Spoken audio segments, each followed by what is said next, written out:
ये डायबिटीज़ का बीज नहीं है दोस्तों, ये जड़ है जो माँ के पेट में ही बैठ गई है। अगर ये जीन हज़ारों सालों से ऐसे हैं, तो डायबिटीज़ का ये एक्सप्लोजन पिछले 30 से 40 सालों में ही क्यों हुआ? ये एक ऐसी डिस्कवरी थी जिसने पूरी दुनिया की मेडिकल साइंस को हिला के रख दिया। सूरीनाम में जहाँ इंडियंस 150 साल पहले गए थे, वहाँ की चौथी से 5वीं जनरेशन के बच्चों में आज भी यही पैटर्न मिलता है। ये जीन हमारे पूर्वजों का सर्वाइवल टूल किट था, इसके बिना हम यहाँ होते ही नहीं।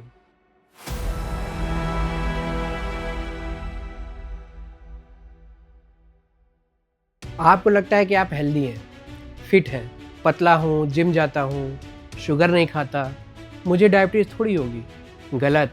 अगर मैं कहूँ कि आपके बॉडी के अंदर अभी इस वक्त चाहे आप 20 के हो या 30 के हो, एक टाइम बॉम्ब टिक टिक कर रहा है। और सबसे बड़ा मजाक ये है कि आप पतला होने की वजह से सेफ समझ रहे हैं अपने आप को, जबकि आपकी बॉडी अंदर से किसी मोटे यूरोपियन इंसान से भी ज़्यादा खराब हाल में है। यकीन नहीं आता तो एक फ़ोटो देखिए। 2 doctor, same height, same weight, BMI बिल्कुल सेम 22.3, बाहर से दोनों एक जैसे, पर जब बॉडी स्कैन हुआ, इंडियन डॉक्टर के अंदर दुगने से ज़्यादा चर्बी निकली, दुगने से ज़्यादा, सेम वेट पर। ये सिर्फ उनकी कहानी नहीं है दोस्तों, ये आपकी और मेरी कहानी है। और इस कहानी का राज इतना गहरा है कि जब आपको पता चलेगा ना, आप अपने घर का खाना, अपना तेल, अपनी पूरी ज़िंदगी नए सिरे से देखने लगेंगे। नमस्कार दोस्तों, कैसे हैं आप सब? दोस्तों मैं हूं मृणाल और आप देख रहे हैं सोच बाय मृणाल। दोस्तों आज की वीडियो में एक बहुत बड़ा राज खुलने वाला है, ऐसा राज जिसको जानने के बाद आप आई गारंटी अपने फ़ोन उठा के अपनी मम्मी पापा को कॉल करेंगे। बात यह है दोस्तों कि इंडिया में इस वक्त 10 करोड़ से ज़्यादा लोग डायबिटीज़ के शिकार हैं। 10 करोड़। अगर इन सबको एक जगह खड़ा करो तो ये जर्मनी की पूरी पॉपुलेशन से भी ज़्यादा होंगे। पर नंबर तो नंबर है, असली सवाल ये है कि क्यों ऐसा है। दुनिया में और भी लोग हैं, चाइनीज़ हैं, अमेरिकन हैं, यूरोपियंस हैं, पर हमें क्यों इतनी जल्दी शुगर हो जाती है? क्यों एक 35 साल का इंडियन इंसान ऑलरेडी डायबिटिक है, जबकि सेम उम्र का यूरोपियन इंसान को सोचना भी नहीं पड़ता इसके बारे में? दोस्तों आज इस वीडियो में 5 चीज़ें समझनी है, पर ये 5 चीज़ें एक दूसरे से जुड़ी हुई हैं, एक मिस्ट्री नॉवल के क्लू जैसी।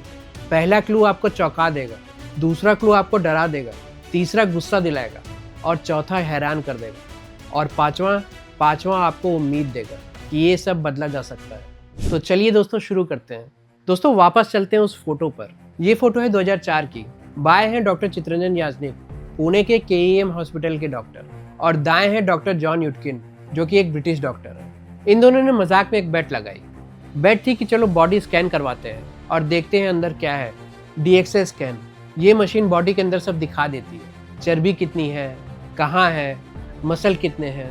उनका स्कैन हुआ, रिपोर्ट आई और दोनों के होश उड़ गए।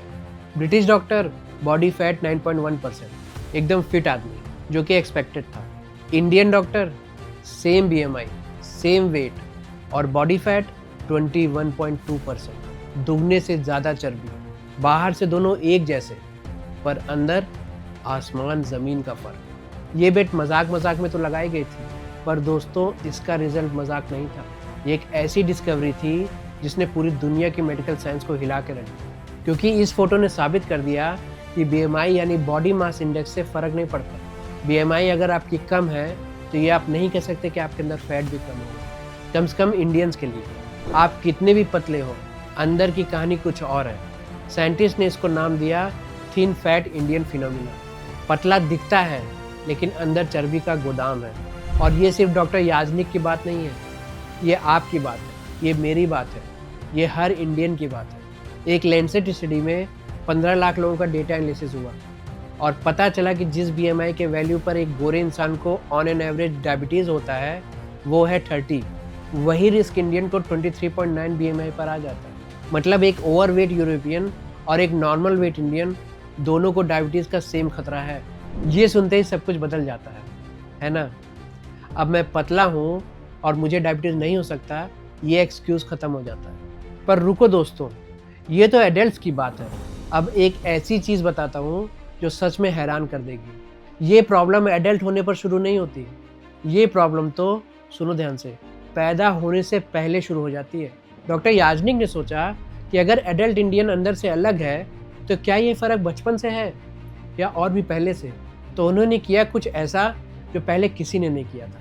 उन्होंने पुणे के गांव में पैदा हुए 631 इंडियन बच्चों को कंपेयर किया इंग्लैंड के 338 ब्रिटिश बच्चों से। जन्म के तुरंत बाद फ्रेश बॉर्न बेबीज, सब मेजरमेंट लिया गया उनका, और ये पाया गया कि on an average Indian babies छोटे थे 2.7 किलोग्राम और ब्रिटिश बेबीज 3.5 किलो के थे, पूरे 1 किलो का फ़र्क। ये तो एक्सपेक्टेड था क्योंकि इंडिया में न्यूट्रिशन कम मिलता है as compare to British babies, तो बेबीज़ तो छोटे होंगे, ये समझ में आता है।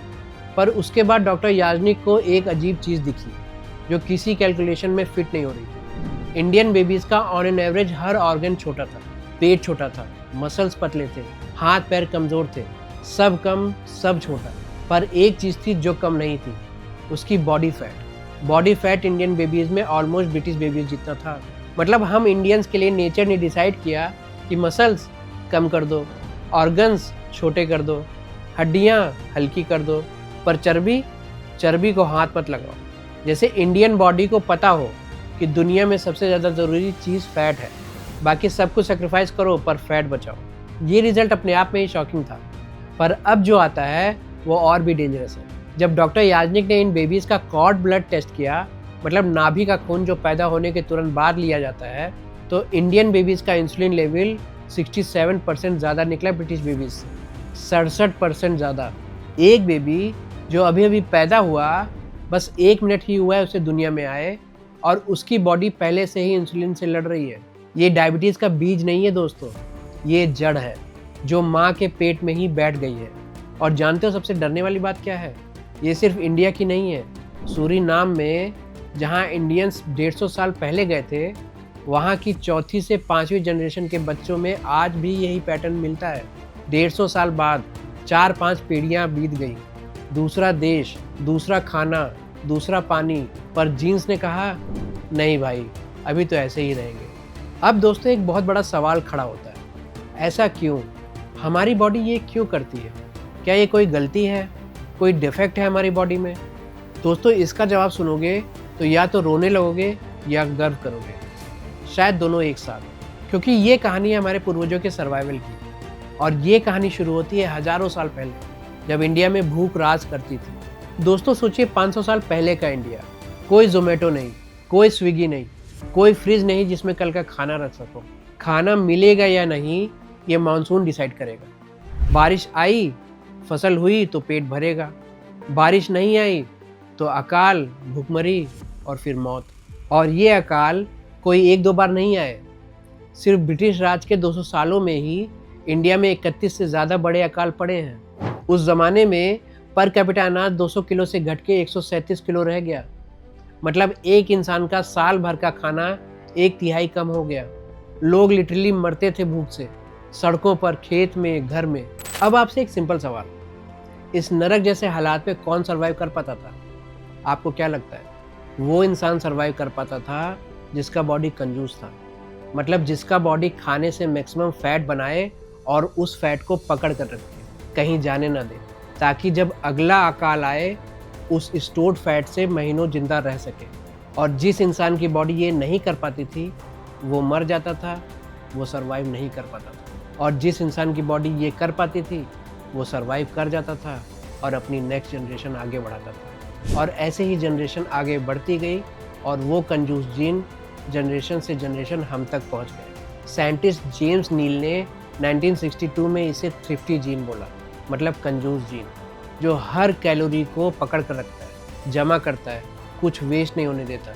ये जीन हमारे पूर्वजों का सर्वाइवल टूल किट था, इसके बिना हम यहाँ होते ही नहीं। पर अब प्रॉब्लम क्या है? अब अकाल नहीं है भाई, अब गली गली में समोसा मिल रहा है, घर में मैगी बन रही है, स्विगी से बिरयानी 30 मिनट में आ जाती है। पर हमारे जीन्स, उन्हें कोई बताया ही नहीं कि बॉस खाने की कमी ख़त्म हो गई, वो अभी भी अकाल मोड में है, वो अभी भी हर कैलोरी को पकड़कर फैट में कन्वर्ट करते जा रहे हैं, क्योंकि उन्हें लगता है कि अगला अकाल कभी भी आ सकता है। अगला अकाल तो कभी नहीं आया, पर फैट जमता रहा और इंसुलिन बढ़ता रहा और हम डायबिटिक होते गए। लंदन के एक प्रोफेसर हैं जोनाथन वेल्स, उन्होंने इसे बहुत अच्छे से समझाया। सोचिए एक छोटी सी मारुति 800 है हमारी बॉडी, और उस पर लाद दिया ट्रक जितना सामान, modern diet, sugar, refined oil, processed food. गाड़ी का इंजन कितना भी अच्छा हो, टूटेगा ज़रूर। हम इंडियन का बॉडी साइज थोड़ा छोटा है, हज़ारों साल की भूख ने उसे छोटा बनाया। छोटा पैंक्रियाज, कम मसल्स, कम मेटाबॉलिक कैपेसिटी, और हमने उस छोटी बॉडी को दे दिया 2025 का खाना, और रिजल्ट इंजन बंद। और ये कोई थ्योरी नहीं है दोस्तों, एक स्टडी में हेल्दी साउथ एशियन नौजवानों को सिर्फ 5 दिन हाई फैट डाइट दी, सिर्फ 5 दिन, और उनका इंसुलिन सेंसिटिविटी खराब हो गया सिर्फ 5 दिन फैट डाइट में। और वही डाइट यूरोपियन नौजवानों को दी गई तो कुछ नहीं हुआ। सेम खाना, सेम उम्र, सेम 5 दिन, पर इंडियन बॉडी ने सरेंडर कर दिया और यूरोपियन बॉडी ने हैंडल कर लिया, क्योंकि यूरोपियन बॉडी का इंजन बड़ा है और हमारा छोटा। दोस्तों मेरे ख्याल से अब तो समझ में आ गया होगा आपको कि हमारे जीन्स क्यों ऐसे हैं, हमारी बॉडी क्यों ऐसी बनी है। पर एक सवाल अभी भी है दोस्तों, अगर ये जीन हज़ारों सालों से ऐसे हैं तो डायबिटीज़ का ये एक्सप्लोजन पिछले 30 से 40 सालों में ही क्यों हुआ? दादा दादी के ज़माने में तो इतनी शुगर नहीं थी, ऐसा क्या बदल गया अचानक? दोस्तों यहाँ से कहानी में एक नई लेयर खुलती है, और ये लेयर सुन के आपको गुस्सा आएगा, बहुत गुस्सा। दोस्तों मैं आपसे एक सवाल पूछता हूँ, आपके दादा दादी के ज़माने में नाश्ता क्या होता था? बाजरे की रोटी होती थी, छाछ होता था, पोहा होता था, सत्तू का घोल होता था, थेपला होता था, और खाना पकता था किस में? सरसों के तेल में, नारियल के तेल में, देसी घी में। सब नेचुरल होता था, सब कोल्ड प्रेस्ड होता था, मतलब सीधे सरसों को पेर के या नारियल को छील के निकाला हुआ, कोई केमिकल का इस्तेमाल नहीं, कोई फैक्ट्री नहीं। अब आप बताइए, आज सुबह आपने क्या खाया? ब्रेड और जैम, कॉर्नफ्लेक्स, पार्ले जी चाय में डुबो के, या डायरेक्ट मैगी? और खाना बना किस में? Fortune oil, Saffola oil, Sundrop, या रिफाइंड ऑयल, या ब्लीच्ड ऑयल? तेल जो फैक्ट्री में 6 केमिकल प्रोसेस से गुजर के आता है। दोस्तों यही वो बदलाव है जिसने सब कुछ तबाह कर दिया, सब कुछ बर्बाद कर दिया। और इस बदलाव के पीछे जो कहानी है वो सुनोगे तो खून खौल जाएगा। 1937 हिंदुस्तान लीवर ने लॉन्च किया डालडा, वनस्पति घी। क्या था ये?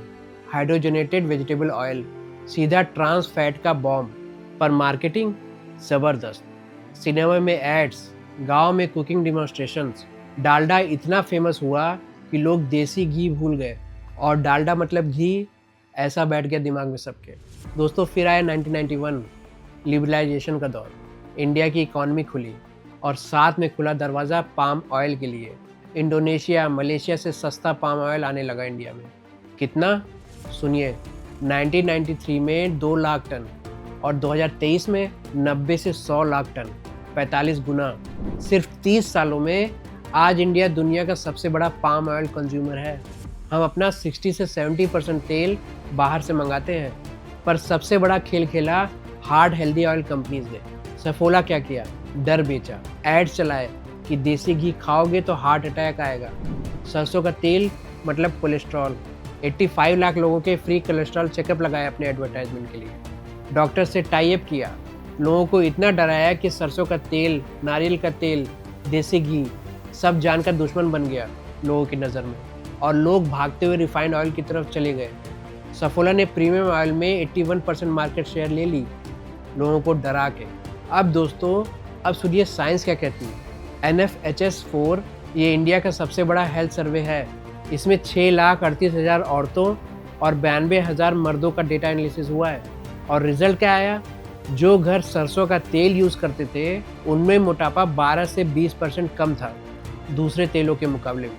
मतलब सफोला का ऐड गलत था और आपकी दादी सही थी। और क्यों सही थी?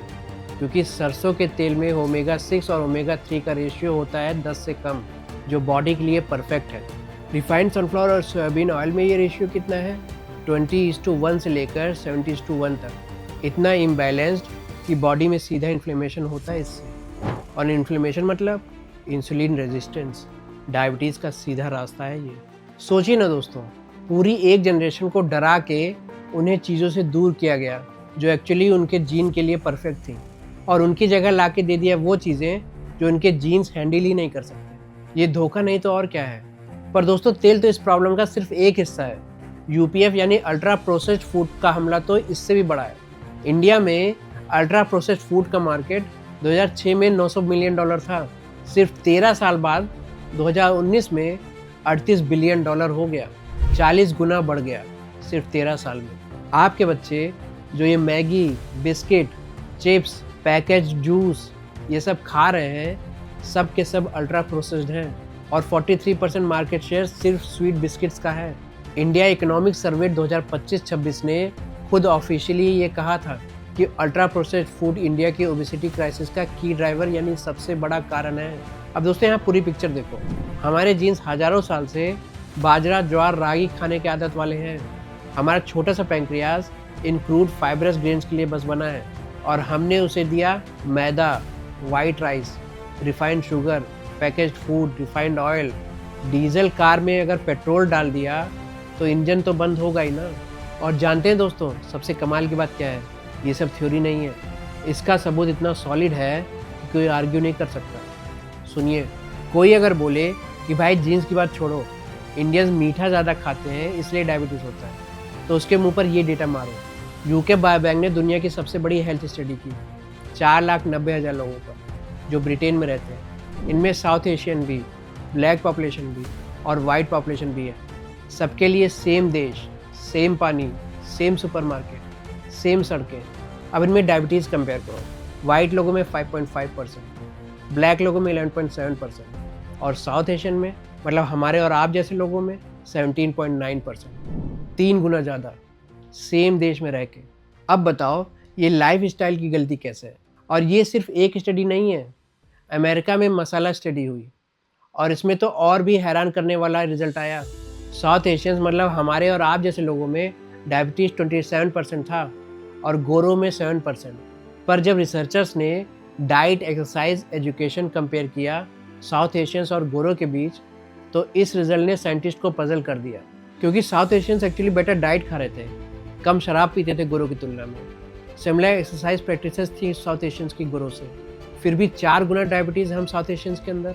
अगर लाइफ स्टाइल की गलती होती तो रिजल्ट उल्टा होना चाहिए था। चलो अगर उल्टा नहीं तो गैप तो कम होना ही चाहिए था हम साउथ एशियंस और गोरों की डायबिटीज़ परसेंटेज में। इसका मतलब सिर्फ एक है कि जीन्स हैं इसके पीछे। 2024 की लैंसेट स्टडी ने फाइनल कंफर्मेशन भी दे दिया कि इंडियंस में 167 जेनेटिक वेरिएंट्स हैं 61 जीन्स में जो डायबिटीज़ का रिस्क बढ़ाते हैं। और जो जीन्स गोरों में डायबिटीज़ करते हैं उनमें से सिर्फ 22% इंडियंस में थे, बाकी 78% जीन्स अलग है जो सिर्फ साउथ एशियन पॉपुलेशन में ही मिलते हैं। मतलब हमारा डायबिटीज़ का जेनेटिक ब्लूप्रिंट ही अलग है। अब दोस्तों ये सब सुन के आपका दिल टूट रहा होगा, है ना?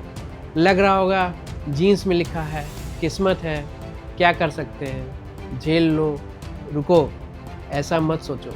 अब जो मैं बताने जा रहा हूँ वो इस वीडियो का सबसे इम्पॉर्टेंट हिस्सा है और ये सुन के आपको उम्मीद मिलेगी, सच्ची वाली उम्मीद। दोस्तों जीन्स बदल नहीं सकते पर उनकी कहानी बदल सकते हैं। दोस्तों आपके जीन्स एक किताब है, जो लिखा है वो लिखा है, उसमें डिलीट कुछ नहीं हो सकता। पर, और ये बहुत बड़ा पर है, आप ये डिसाइड कर सकते हो कि उस किताब के कौन से पेजेस खुलेंगे और कौन से बंद रहेंगे। आपका खाना, आपकी एक्सरसाइज, आपका लाइफ स्टाइल, ये सब डिसाइड करता है कि आपके डीएनए के कौन से हिस्से एक्टिव होंगे और कौन से नहीं होंगे। स्वीडन में एक स्टडी हुई, लोगों को 6 महीने सिर्फ एक्सरसाइज कराई गई, कोई दवा नहीं, कोई सर्जरी नहीं। 6 महीने बाद उनके 7,663 जीन्स का पैटर्न बदल गया। इनमें डायबिटीज़ के सबसे खतरनाक जीन्स भी थे। एक्सरसाइज ने लिटरली डीएनए का बिहेवियर बदल दिया। तो अगर एक्सरसाइज जीन्स बदल सकते हैं तो क्या डायबिटीज़ भी बदल सकती है? जवाब है हाँ।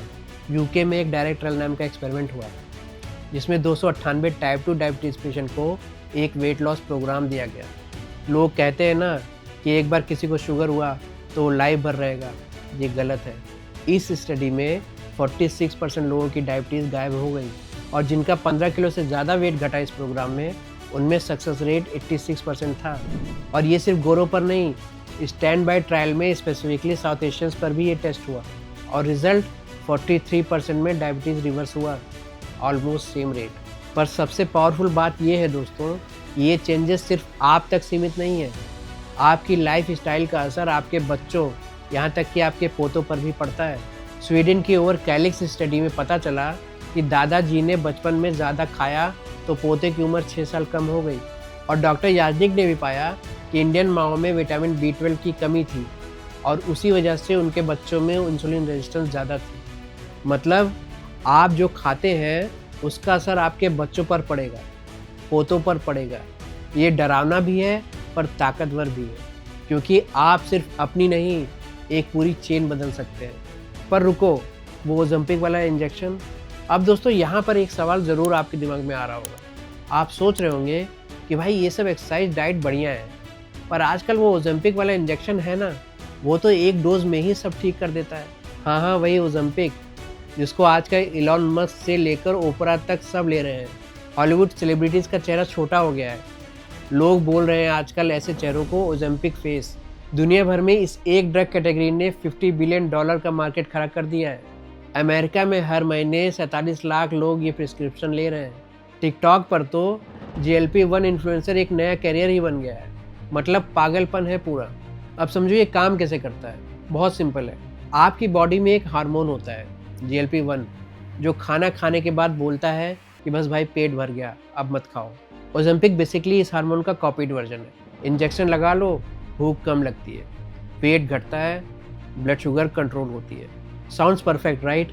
पर दोस्तों इंडिया की बात करें तो पिक्चर बिल्कुल अलग है। पहली बात, प्राइस। ओज़ेम्पिक का महीने का खर्चा इंडिया में 9,000 से 11,000 तक आता है। ओज़ेम्पिक की तरह एक और ड्रग है वेगोवी, जो वेट लॉस के लिए होती है। उसका खर्चा तो 11,000 से लेकर के 16,000 महीना तक आता है। और एक और कंपनी है जिसका ड्रग बहुत फेमस हो रहा है, वो है मोन्जारो, जो कि इसी कैटेगरी में है। उसका तो और भी बड़ा खर्चा है। उसका खर्चा पर मंथ 13,000 से लेकर के 26,000 तक आता है।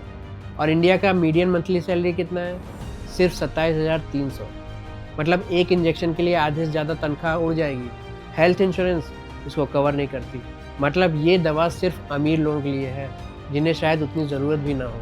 जबकि 10 करोड़ डायबिटिक इंडियन को ये नहीं मिल सकती, क्योंकि वो इसको अफोर्ड नहीं कर सकते। और एक बात, WHO ने ऑलरेडी फेक ओज़ेम्पिक की वार्निंग जारी की है। इंडिया में भी नकली इंजेक्शंस पकड़े गए हैं। सेमाग्लोटाइड की चोरी के केसेस में 8 लोग अरेस्ट भी हुए। मतलब नकली दवा का खतरा अलग है इसमें। पर दोस्तों प्राइस से भी बड़ा प्रॉब्लम है, और ये प्रॉब्लम स्पेसिफिकली इंडियंस के लिए है। याद है clue number 1, thin fat Indian वाला। हमारी बॉडी में पहले से ही मसल्स कम है। ये हमने डिटेल में डिस्कस किया था उस सेक्शन में। अब सुनिए, ओज़ेम्पिक से जो वेट घटता है उसका लगभग 40 से 45% मसल से घटता है, फैट से नहीं। हार्वर्ड की 2025 की स्टडी ने कंफर्म किया ये बात। एक यूरोपियन इंसान के लिए शायद ये हैंडल हो जाए, क्योंकि उनके पास मसल्स ज़्यादा हैं। पर हमारी इंडियन बॉडी, जिसमें मसल्स पहले से ही कम दिया है नेचर ने, उस बॉडी से और मसल्स निकाल लो तो बचेगा क्या? आप डायबिटीज़ ठीक करने गए और सार्कोपेनिया यानी एक्सट्रीम मसल लॉस ले आए। ये बिल्कुल वैसे है जैसे मारुति 800 का इंजन और छोटा कर दो, गाड़ी चलेगी कैसे? और एक ट्विस्ट सुनिए, जब ओज़ेम्पिक बंद करो तो क्या होता है? ओज़ेम्पिक की स्टेप 1 ट्रायल में पता चला कि इंजेक्शन बंद करने के 1 साल के अंदर लोग 2/3 वेट वापस गिन कर लेते हैं, और वापस आने वाला वेट वो मोस्टली फैट होता है, मसल्स वापस नहीं आते। मतलब हर बार बंद करो चालू करो, बॉडी और बिगड़ती जाती है। इसलिए डॉक्टर्स बोल रहे हैं ये लाइफ लॉन्ग मेडिसिन है, ज़िंदगी भर लेना पड़ेगा। सोचिए 10,000 रुपये हर महीना, ज़िंदगी भर। कौन अफोर्ड कर पाएगा? सिर्फ बहुत अमीर लोग ही। हाँ, एक अच्छी खबर ज़रूर है। मार्च 2026 में नोवो नॉर्डिस्क का पेटेंट इंडिया में एक्सपायर हो रहा है, जो ओज़ेम्पिक बनाती है। और 15 से ज़्यादा इंडियन फार्मा कंपनीज़ जैसे कि सन फार्मा, डॉक्टर रेड्डीज, सिप्ला, जाइडस सब जेनरिक ओज़ेम्पिक लॉन्च करने के लिए तैयार बैठे हैं। और एक बार जेनरिक ओज़ेम्पिक तैयार होने लगी तो संभावना है कि प्राइस गिरकर 3,000 से 5,000 पर मंथ आ सकती है। ये बहुत बड़ी बात है एक्सेसिबिलिटी के लिए। पर दोस्तों सोचिए, चाहे इंजेक्शन 3,000 का हो या 30,000 का, ये इंजेक्शन करेगा क्या? ये इंजेक्शन आपके जीन नहीं बदलेगा। ये आपके DNA के कौन से पेजेस खुलेंगे वो डिसाइड नहीं करेगा। ये आपके बच्चों के जीन्स इंप्रूव नहीं करेगा। याद है आपको स्टैंड बाय ट्रायल में बिना किसी इंजेक्शन के 43% साउथ एशियंस की डायबिटीज़ रिवर्स हुई थी। इंडियन डायबिटीज़ प्रिवेंशन प्रोग्राम नाम की एक स्टडी में सिर्फ लाइफ स्टाइल चेंज से ही 28.5% लोगों का डायबिटीज़ होने से रोका गया। मतलब इंजेक्शन एक टूल है, यूज़फुल टूल, पर ये सॉल्यूशन नहीं है। सॉल्यूशन वो है जो रूट कॉज को फिक्स करे, और रूट कॉज वो है हमारे जीन्स और हमारे खाने का मिसमैच। तो दोस्तों असली सवाल ये नहीं कि ओज़ेम्पिक लेना है या नहीं, असली सवाल ये है कि क्या हम वापस वही खाना खा सकते हैं जो हमारे जीन्स के लिए बना है। दोस्तों, सॉल्यूशंस कोई महंगे इंजेक्शन नहीं है, सॉल्यूशन आपके किचन में पहले से ही है और साइंस ने उस पर मोहर लगा दी है। सॉल्यूशन है दोस्तों कि नए ज़माने का खाना छोड़ो और पुराने ज़माने का खाना को अपनाओ, वही जो आपके दादा दादी लोग खाया करते थे, जैसे कि बाजरा, ज्वार और रागी, जिनको मिलेट्स भी बोला जाता है। इसको अपने खाने में इंक्लूड करो। इन मिलेट्स का ग्लाइसेमिक इंडेक्स 52.7 होता है, जिसको अगर वाइट राइस से कंपेयर करोगे तो वाइट राइस का 71.7 होता है।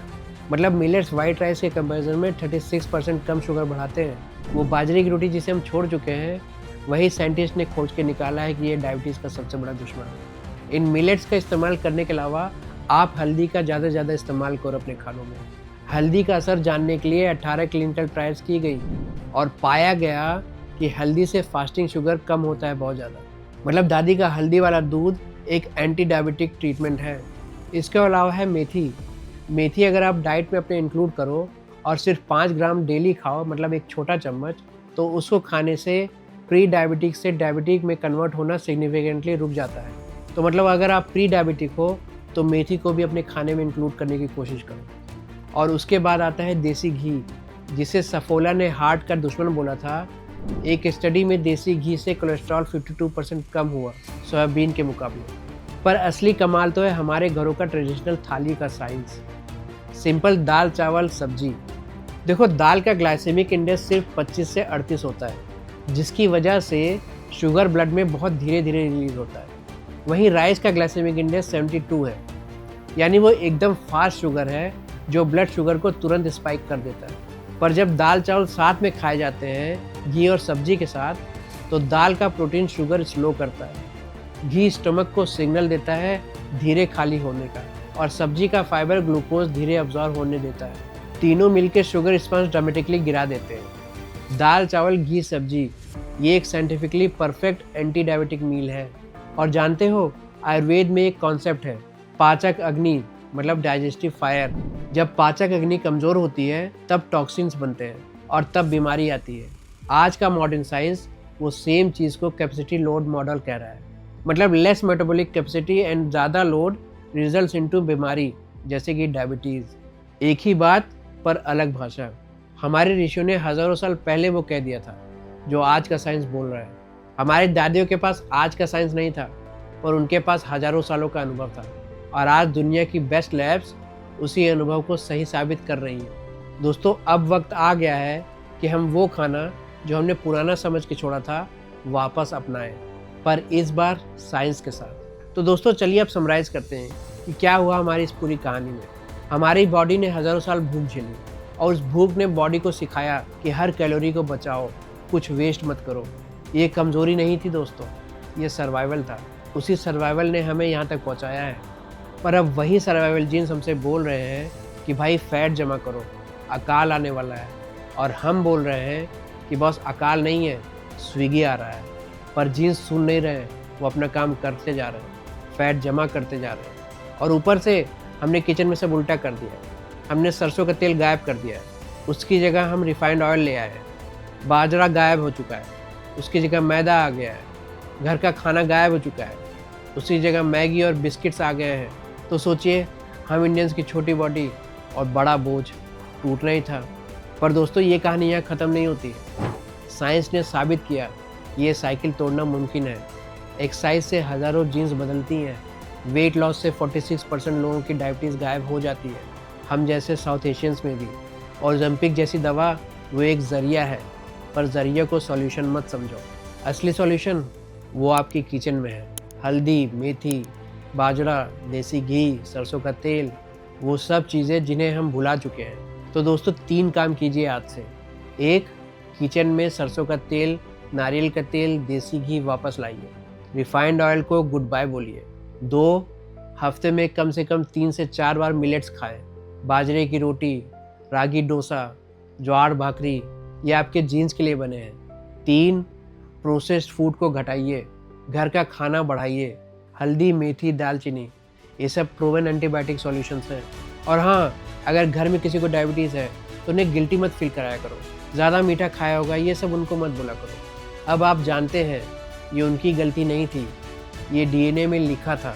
पर अब जब पता चल गया प्रॉब्लम क्या है, तो सॉल्यूशंस भी हमारे हाथ में ही है। तो दोस्तों आज के लिए बस इतना ही। दोस्तों अगर ये वीडियो अच्छी लगी तो लाइक कीजिए और सब्सक्राइब करना मत भूलना। पर उससे भी ज़्यादा ज़रूरी, अगर आपके घर में किसी को शुगर है या आपके पेरेंट्स को डायबिटीज़ है तो ये वीडियो उन्हें ज़रूर भेजिए।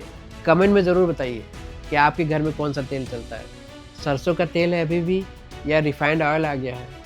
मुझे पढ़ के बहुत अच्छा लगेगा। तो दोस्तों अब मिलते हैं नए वीडियो में, तब तक के लिए keep thinking, keep learning and keep growing. Thank you, bye.